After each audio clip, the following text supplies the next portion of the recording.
Well, at first, not everybody knows.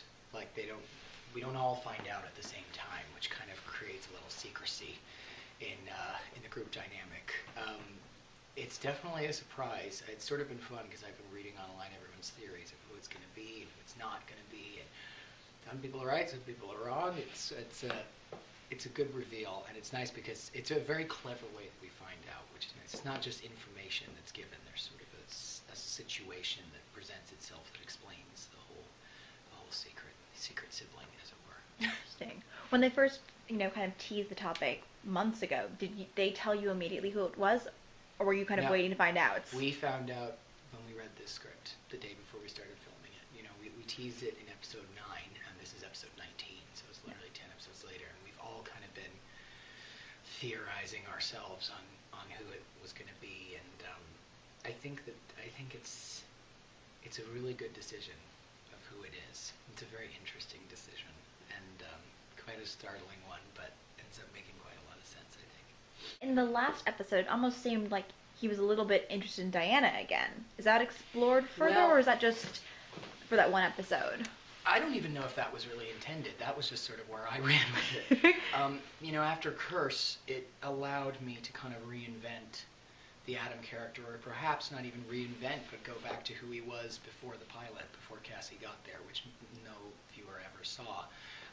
So my idea, my intention was that the whole experience since Cassie's arrival has been an absolute blur from an emotional standpoint. So he immediately goes back to his last memory of romance. I don't think it's that he's back, that he's interested again in Diana, but it's almost like that's his life. That's what he's used to. So the scene where Grant sends her the champagne flute, he's just kind of like, I sort of tried to play it like he thought, oh, this funny guy's trying to buy you a drink, and why would he? Oh, but no, you are single, and I what? So he's just kind of confused and all over the place. We certainly don't explore in the next few episodes, particularly any present situation between Diana and him. I think he's more so about exploring his relationships with Faye and Melissa. And Jake, actually, because again, with the rivalry of Jake for Cassie sort of disrupted, and his sort of thoughts that Jake was a liar and was a traitor, having now been disputed. I think his whole feelings about him being a part of their circle is very different as well. Interesting.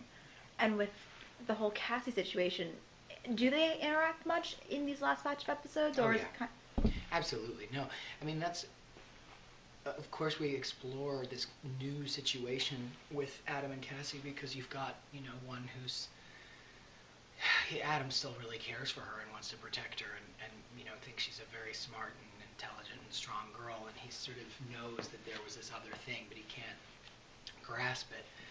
And of course, for Cassie, she's still in love and reeling from the pain of losing her boyfriend. So obviously, we continue to have much stuff together, but it's obviously not the same dynamic as it was when our love was broken. a different kind of weight to the situation? Yeah, exactly. And and I'm actually enjoying this portion of Adam this season because it's the first time he's not just defined by who he's in a relationship with.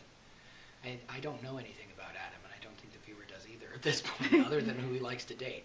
So it's been really nice for me to sort of just explore his humor, his personality, his strength, his interest, his way of planning and thinking and dealing with these situations, as opposed to just who he's kind of enamored by at that point. It's given him a bit more of an identity, which is nice at this point.